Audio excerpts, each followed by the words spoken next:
We are all set. So for you guys of you that haven't met Vicki yet, or I should say ladies, because my audience is almost all women.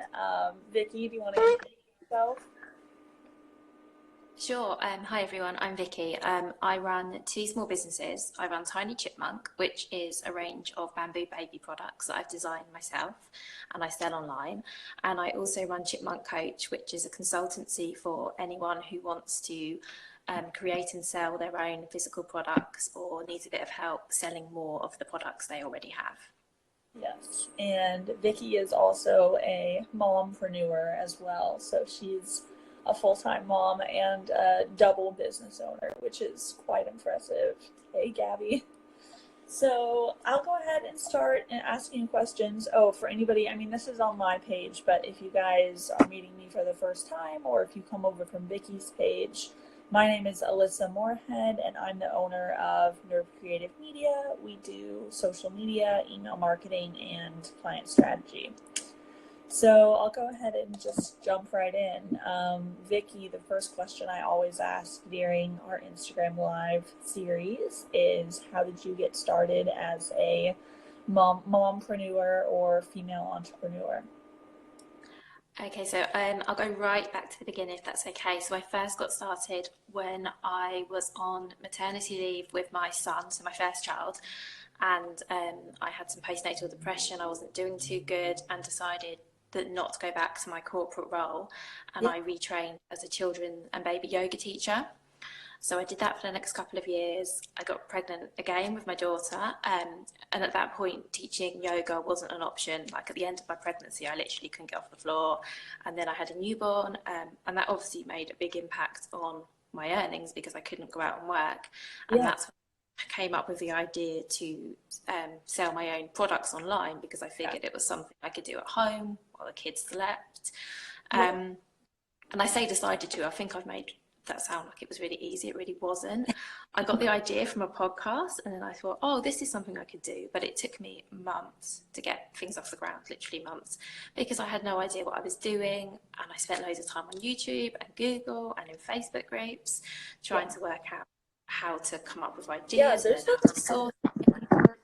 It was a really big process, and I've now been doing that for a couple of years, and and I've now got to the point where my products, you know, they sell every day. I don't need to do a great deal, and it's really good. And when I launched my business, at the same time I started a blog, which was just about me saying, this is what I'm doing, thinking that maybe someday somebody somewhere might find it useful.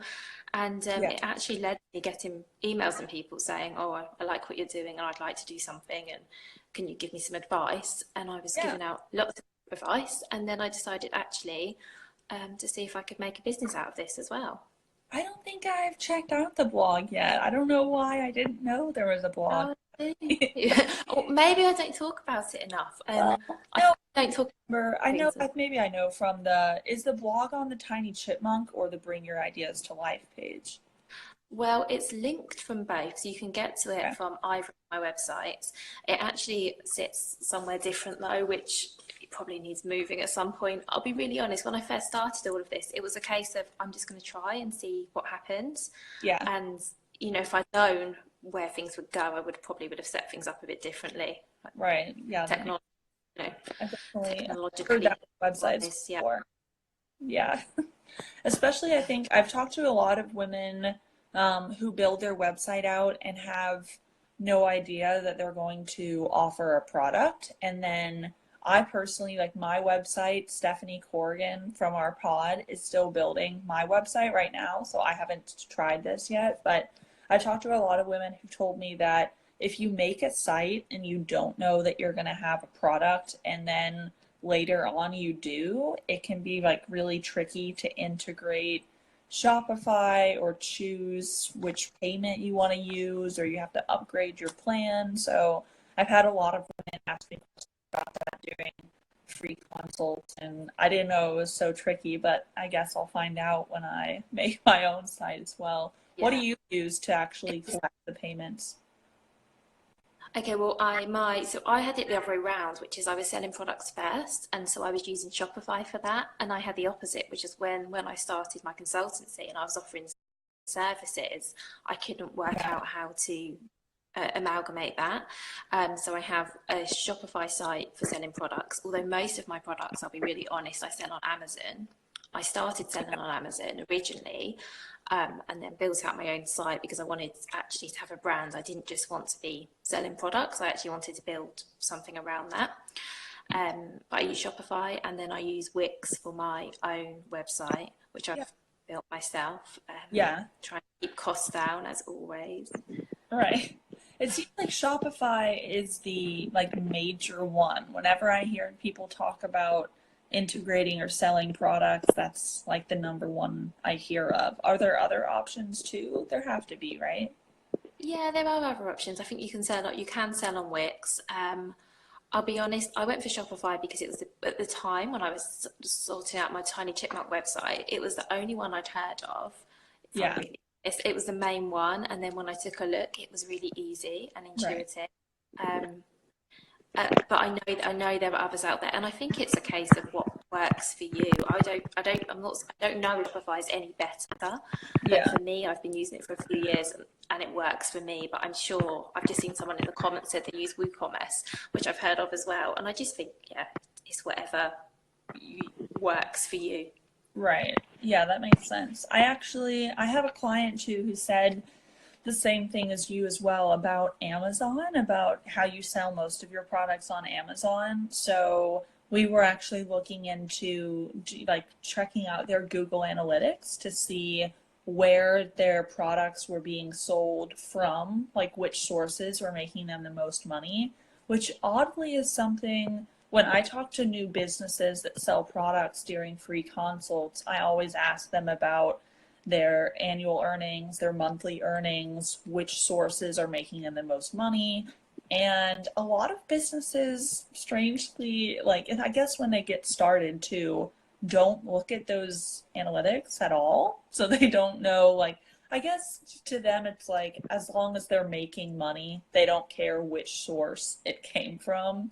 But anyways, I was asking this new client that sells men's hair products where their like top sources are to sell their products, and they said that they like hadn't taken a look at it, and I was like, oh, let's set up Google Analytics and check it out so we know social media how much it's making you, email marketing how much it's making you, and they said the same thing, that they sell all their products on Amazon. So I said, oh, that should be no problem. Let's just look at the Amazon stats. And then I found, which I was so surprised, that Amazon doesn't show you those analytics, right? So on Amazon, you can't see like which source your products are being sold from, like where people are coming from before they get to Amazon, which is No, crazy, I you're right. think. Yeah, Yeah, you can't. I'm assuming that a big part of that is that people are going directly to Amazon. yeah. And even if they're not, I think Amazon definitely want you to have the impression that they are. Because Hmm. one of the good things about selling on Amazon is that the customers are there because, like, I don't know, thousands, millions of people shop there all the time. And I Right. think that's part of what Amazon kind of want to promote to sellers is that we've got lots of people who want to buy, so come and sell your things here. So I think if it turns out that people were going to Amazon from, they were being led there from a different source, I don't think that's in Amazon's interest to tell people that really. Yeah, For a seller, it would be great to know because when I look at my own sales on Shopify, I can see a lot of my customers come from Instagram. right. A Yeah, fair, a lot come from Google and some come from Instagram, which is really good for me to know. I get nothing from Facebook, for example, which is really right. interesting, and it's good for me to know that. Yeah. But on Then I Amazon, know like I'm where assuming people, that go ahead. I think I there's was a about to say on Amazon, I'm assuming that they've come from Amazon. The only sort of clues you can get is you can see what people are searching for to find your products. So when someone's actually typed Tiny Chipmunk into Amazon, I think they must have seen me somewhere yeah, yeah, to I think actually search for me, but where they've heard of me from, who you never knows? know. Yeah. Yeah. I mean with Amazon too though, there's still like probably an origin source, like you're right. A lot of them probably just go to Amazon and then type in what they're looking for, but surely there's other people too that like go to Amazon from a Google ad or go to Amazon from a newsletter they got from Amazon or like different places. So I was hoping that we would be able to see that for the client. But we actually found, and maybe this isn't so unusual, but I was talking to another client or potential client yesterday that they hadn't thought of this. So when they wanted to be able to figure out like the different places, because for them, their clients were going to Amazon directly from their platforms. So they were posting like Amazon links on Facebook or Amazon links on Instagram. And for them, they were coming from different sources on their side before they went to Amazon, but they weren't able to tell which one was working. So we just to make like a different discount code. So there's one discount code on Instagram, one on Facebook, and one on the newsletter. And then on Amazon, you can see like how many sales come from your discount code, right? Yes, that's right. Yeah, so that was our workaround to figure that out. So they were happy with that at least. Will you talk a little bit too about like, so I know that you do consulting for product-based businesses. Will you talk a little bit about who you've worked with, like who your ideal client is and what kind of products they've made or what kind of projects you've worked on? Yeah, of course. So my ideal clients are generally female business owners who run a service business already and want to add something new to that. Yeah, That's seems to be the kind of people that I attract, possibly because I resonate with that, because that was me having a service business and right. realizing in a position where I suddenly couldn't make a lot of money because I couldn't actually go and deliver any services. And I think that it's a great option if you already have a service-based business. I think adding a product is a great thing to do, because if you end up in that situation where for any reason you're unable to work as much as you were or as much as you'd like, you still can have that product bringing in some income for you. Uh-huh. I think it's really good. And I also think that most of us probably can think of something additional we could offer that would add value to our customers, which I think is the main thing, to be adding some value. So I've worked with so many people on so many different products. It really ranges. Some of my clients sell baby shower decorations. I have a client who sells pet food. I have another who I'm very proud to have worked with, who came up with an idea for care cards for mums. Nice. So she runs a business called Nourish Mums, which is looking at mums and making sure that they're like taking care of themselves. And she came up with these little cards with like self-care tips on. And then I worked with her from initial idea right through to launch. Yeah. And she's selling those currently. So that was a really nice project to work on. I love that idea. Yeah, that's awesome. So do most of the female entrepreneurs do they make a product for their current service-based business, or do they make another, like a product that's separate from that business, a new business, I guess? It depends. Some have completely separate businesses, so they might be a coach, but they also sell, I don't know. I have one who's a lady I know who's a coach, and she also sells TP tents for children. So completely separate things. And then there are others. I have a client who's a yoga teacher who sells meditation aids. So it really varies. And the other people I really like to work with is those who perhaps don't have a business now, but have an idea for a product and just want to get started. Because I also think it's a really nice first business, because you can do it all online. There's no kind of rush, there's no kind of urgency. It's a kind of business that you can grow around something you're already doing, or maybe if you're at home and you're looking like I was at home with a baby and looking for something to get started with, because you don't have to be in any place at any time, you're not tied to anything, and there's no kind of deadline like there is when you're delivering site services, and perhaps you have That's true. deadlines. It kind of, for me, that my products business feels, I don't know, how do I say this? I feel like there's always less urgency. And that sounds nice. Yeah. Yeah, it's having both. I feel like it always feels like there's a bit less urgency, and yeah, it's a business where I feel like I really can work a little bit every day in my own time, whenever Yeah, it suits me. right. Yeah, I quite like that. That would It be, doesn't have to be a 9 to 5, is what I think I'm trying to say.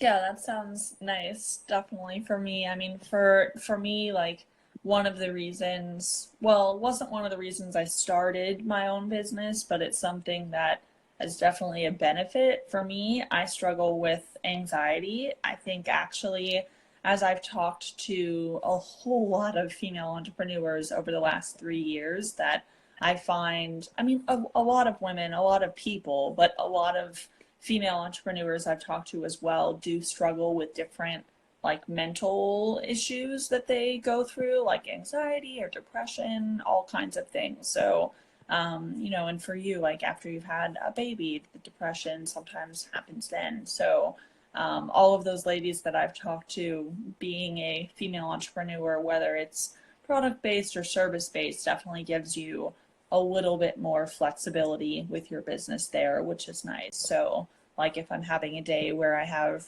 really bad anxiety, I can move things around or not be in like a huge group meeting or things like that that can make me kind of anxious. So, definitely helpful there. For the women that you work with, or women and men that you work with that start a new product-based business, how long does it take, like from start, like if they get on a call with you to when the product is released, what's the time range there? Because I have no idea. I'd be curious to know. Yeah, it varies. It kind of depends on the pace the client's comfortable with. But if you Right. want to, if I were to launch a new product for myself now, say, I would have it done in under 6 weeks. Oh, wow. That's so fast. Okay, Yeah, got it. I mean, I say, well, the only slight disclaimer there is that you might have a little bit more production time than that. Yeah, So depending how long your product actually takes to produce. But in terms of validating your initial idea, which is something I'm really big on, I don't, it always scares me when people sort of start selling something and they haven't actually done any research and validation and made oof. sure that there's enough Yeah, people to sell it to and that it's going to be profitable. yeah, But once you do that and then look at sourcing and costing, um, yeah, you definitely can have a product. I mean, if someone were wanting to start a product business now, they could easily have something ready to sell before the end of this year, yeah. quite That's quite comfortably. a lot faster than I imagined. I thought you were gonna say like anywhere from 3 to 6 months. So Well, that's quick. Yeah, I think that is if you're working with somebody though, because it took me a lot longer to launch my initial product. I think it was closer to the 6 month mark yeah, because I just didn't know what I was doing. But if right, you were working with me and I was helping you through the process, whether I'd be doing it for you or whether I was working alongside you and right. you were comfortable, I could move you through it fairly quickly. I think that that's helpful for a lot of the women that I work with and other, whatever you're a new business owner at, whether it's product based or service based, to reach out to experts and kind of figure out, the right steps you should be going for and the best resources and just all around like having somebody that's done it before that can show you the way is super, super helpful. So a lot of the women that I talk to, and it sounds like for you as well, for the product based businesses, they're starting their very first business or maybe their second business, but they've never done, for you, like never done a product before. So definitely I wish when I was a female entrepreneur starting out, probably that I would have consulted, a coach or an expert that could give me some ideas. I think a lot of times the reason that women don't is because they feel like they don't have the budget for it. But, if you can invest even a little bit, like a couple $100s each month for a coach, somebody like you or me to, kind of make sure that you're not in the dark, it can be super helpful in the long run. Because, I mean, for me, when I started my business, like, obviously it wasn't a waste, but I spent a whole year doing lots of things in my business that weren't making money before. Actually, my dad was the one who told me, he was like, if you're not making enough money right now, then everything that you're doing should be to make you money. Like everything you spend time on during the day should be making direct income. And I am like, such a social person, and we're social media age. So I was doing all this social media stuff and collaborations and reaching out to people. And it was good in the long run, but it wasn't making me any money immediately. So that was something really good for me to hear. So definitely, I was talking to a lady the other day who was like surprised that I'd never had a coach. And I think looking back on it, like for anybody who's starting a service-based business or a product-based business, it's definitely helpful to consult with somebody like you or like me to give you tips on how to do it so that you don't, make a mistake or use a resource that doesn't work. Or I talk to a lot of people too who, it's funny, it seems like new business owners will spend time like hiring out, like outsourcing much faster than they will to hire like a coach or an expert. So they'll outsource because they don't want to do the work themselves, or it's like the work that's less profitable. They'll hire out for it. And then they'll get somebody like who's not great at the job or doesn't have a lot of experience or doesn't meet the deadlines, all things that I struggled with when I started. But I think then they won't put the time in for a coach or an expert because they think, I don't know, it's not necessary or whatever. But I think looking back, it definitely can be very, very beneficial.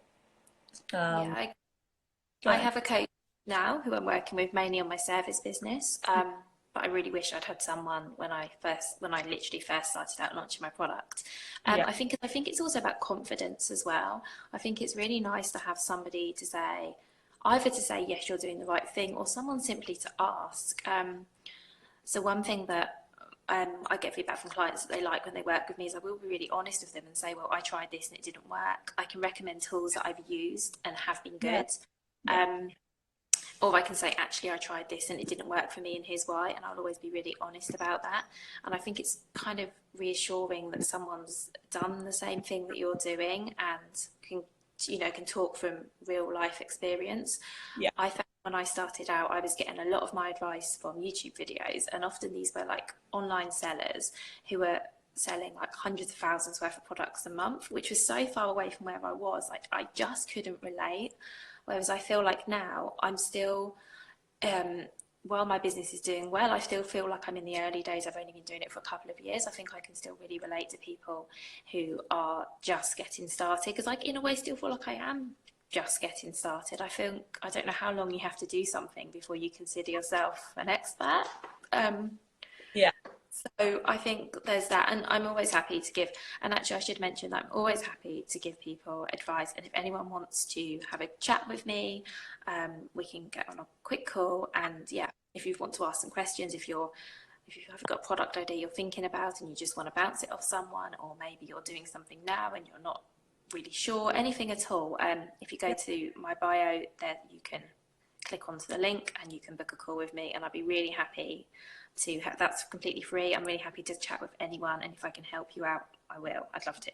Yeah, Vicki and I have had a couple consults for both of us, both ways. So I've had great consults with Vicki. Would definitely recommend that to any of you. I wanted to take a minute too. I realized my chat was paused. So I realized that we had a couple new people join us. Alice in Worryland, Stephanie.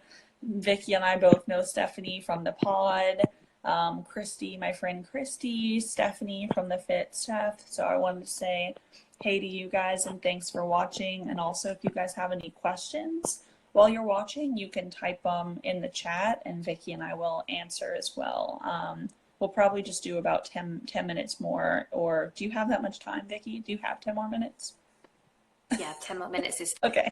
And if anyone has a question and you don't get to it here, you can always send me a message directly after this if that's what you prefer. That's no problem. I'll put her Instagram handle, Vicki's Instagram handle, in the bottom too, so they can find you easily.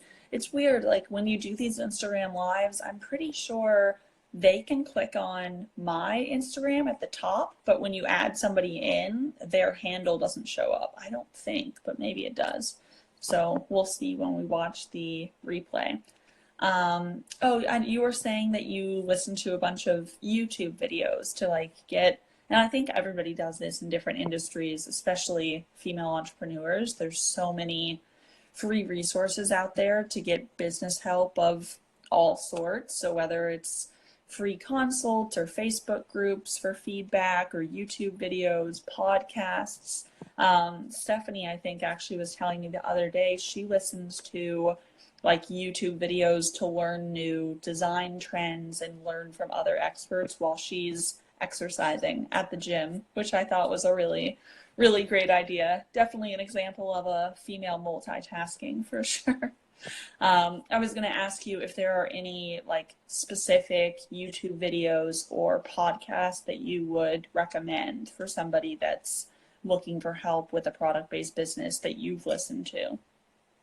Um, I, Not specifically for product-based business. I listen because, as I say, the main thing I had when I started is that for everything I found for people selling products were from people that were miles and miles ahead of me, and I found it really hard to relate. I do listen to a lot of podcasts. I listen to quite a few business podcasts. I love Amy Porterfield, who talks about online marketing. I really like Pat Flynn, which is Smart Passive Income, and they do touch on product businesses in those, but they're not specifically for those. What was the second one that you mentioned after Amy Porterfield? It's called Smart Passive Income. Okay. With Pat Flynn. That was actually where I heard an episode. He was interviewing someone who had launched their own brands on Amazon for their own major products, and that's actually what gave me the inspiration to get started. Really? And it covers a whole range of topics, but I quite like that. I think sometimes, even if you're listening to a podcast and it's not quite about what you're doing, sometimes you can still just take one little idea from it, and apply it in your business, and it's really helpful. Yeah. And if not, it's something to do when you're at the gym. Yeah, yeah, definitely. I was trying to listen. I was telling the women in my fitness pod that they were recommending to like watch those learning videos while they were exercising, but I like to run outside in New York, so if I watched them while I was exercising, I would get hit by a car. So I can't do it. Podcasts are good. I listen to podcasts while I run, actually. Podcasts are better, definitely. Amy Porterfield, actually, I must have like clicked on one of her ads once, because now when I log into Instagram, I see a new Amy Porterfield ad literally every day. So I get her Instagram stories ads every day. For me, I'm always seeing the ads for her for email marketing, I believe. So she does email marketing and other marketing as well, I'm imagining. Yeah, she does. She talks about all kinds of things, list building, which is something that I think most of us are probably quite interested in, like building out your email list. Yeah. I actually first came across her because I took her course about how to launch an online course. Oh, okay. So she has a course about how to create an online course, and I created an online course at the beginning of this year, which actually will be launching in a couple of weeks. Yeah. For the second time. So it's been through a beta, it's been through one launch, and this will be my second launch. And it's kind of a course for anyone who has an idea for a product but just doesn't know where to start. And I've kind of distilled down the actual steps that you need to take. So it's really step by step. The videos are all really short because I know that people, generally the kind of audience I attract are people that are busy, so they're women, and a lot of them are mums, or they have a business or a few businesses, or both. So the videos are all really short and really actionable, and there are lots of exercises to work through. And by joining the course, you also become a member of a Facebook group as well that I'm in every day to answer questions and just kind of help people move through it. It's self-paced. So if you wanted to get a product out in 6 weeks, as I mentioned, you could definitely follow. There's a planner in there to do that, but you could also, aim to take 6 months and follow the content at your own pace. So it's designed to be bite-sized, broken down, really simple and straightforward, and just short and snappy to fit in with everything else you've got going on. But it kind of distills all of that stuff that I got from YouTube and Facebook and podcasts and Google. It's kind of just the things that you actually have to know and the steps you have to take. So none of the things to confuse you. So many of the women that I've talked to in the last consults, probably all summer, consults May, June, July, and August, I would say at least 60 or 70% of them have either a course they want to make or a product or a digital product that they want to make in the next, it's one of their goals, like on their 3 to 6 month list. So I think passive income definitely is something that we hear a lot of, maybe not as much maybe as actually as I used to in the last few years when it first became like a term, like passive income became a term. But I still, like, all the women I talk to during my consults say that they want to build out a new product or a course or coaching or whatever. So I think you definitely would be able to help with the physical products and the digital products, and definitely those would be beneficial for them to go and check out your course for sure. Yeah, I definitely think, yeah, I guess I don't even really see it as being passive. I think for me, the reason for launching the course was just because I'm a mum of two and I have two businesses, and there's only so many people I can help. Realistically, there's Yeah. only so many people I can work with at one time. But Yeah. this is a people can work with me in a less, maybe when I say, I don't mean to say less connected, but a less intense way, because they're doing the work, which I also think is really good, Yeah. because you're learning something new for yourself. I mean, Right. it's great if you want to and can pay for someone like me to do it for you, but it's also really good to learn to do it yourself, because then at any time you want to launch another product, whether it be digital or physical, you just repeat the process and you can do it. And I think there's a lot to be said for having the confidence. Yeah. But I know that, yeah, I can't, yeah, there's only so many people, yeah, I can work with on a one-to-one basis, but this is a way that you can sort of create the product yourself, but you still got my support Yeah. there. So yeah, that for me was the main driver for doing it, was just so that I can help more people with the time that I realistically have. Yeah. I think too, like, that it's really beneficial. You can do it both ways. Like you said, you can have a coach do, or coach or somebody with service-based business do a lot of the work for you, or you can do it yourself through a course or through coaching and do more of the work on your own. But I do think if you have the time and you want to actually learn how and build the business on your own, it's a really good story to be able to tell later on in your business. Like for me, the way, like, people always ask, one of the first questions I ask women is, how did you get started in your business? So I do think that those first few months or even the first year as a female entrepreneur really shape you and how your business will evolve over time. And it's a great story to share on social media and email marketing, one that I think a lot of people share a lot of, other people don't talk about at all. A lot of people start their businesses on Instagram and just start automatically selling their services, but not with any personal connection or the story of why they get started. And I do think, especially because there's so much competition and the market is so saturated for, and you and I both know this, the market is very saturated for coaches and social media and email marketing. There's a lot of us. So I think if you can share your story and set yourself apart, that'll help you connect with people. And I think learning to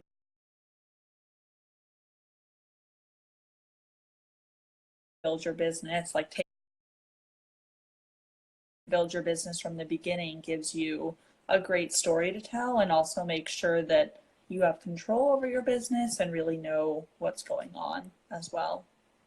Yeah, I think that's the point. I think if you are looking to, if you've got this great idea for a product, for one thing, it might be something you want to keep close to your chest anyway. It might be something you don't want to necessarily sort of outsource to somebody else to do for you. It might be something that's personal and you actually want to do it yourself. Yeah. Yeah, in which case I think doing a course or working with someone like myself to help you through it is a really good option, rather than perhaps outsourcing the entire process. Because I think, especially if it's your idea and it's something that you feel very connected to, I feel you want to be really Right. involved. Yeah. Yeah, I agree.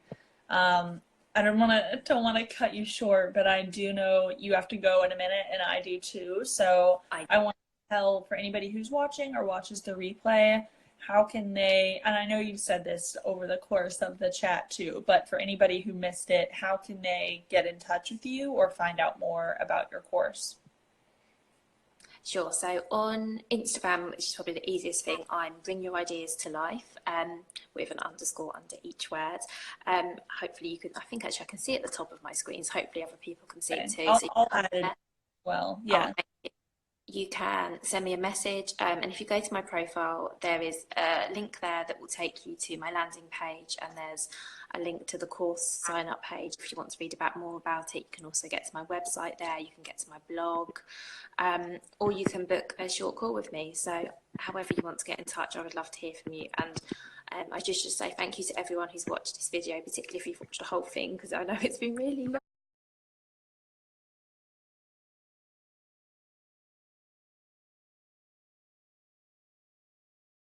I've And actually thank you, Alyssa, for done inviting me to do a live with you. Instagram lives that have been an hour long. So I try to keep them at 30 minutes because I think that's about people's attention span. But I think when you're giving, tips like you are that a lot of people are looking for, there's a lot to cover. So I'm glad that you shared all of those. And I'm so glad that we finally got to do our Instagram live together. And yeah, I'm excited to reshare it on my stories, and I'll also share it in the newsletter for anybody that didn't get to see it. And if people have more questions, we can always do another one down the road. Oh, when does your course, is there an official launch date for the course, or about?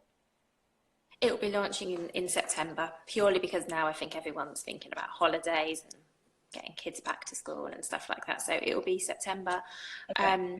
So I hope this has been helpful for everyone. And yeah, if you have any questions, do please just get in touch. Awesome. Well, thank you so much, Vicki, for doing this, and I will follow up with you after. And thank you guys for watching, and we will talk to you soon. Thank you so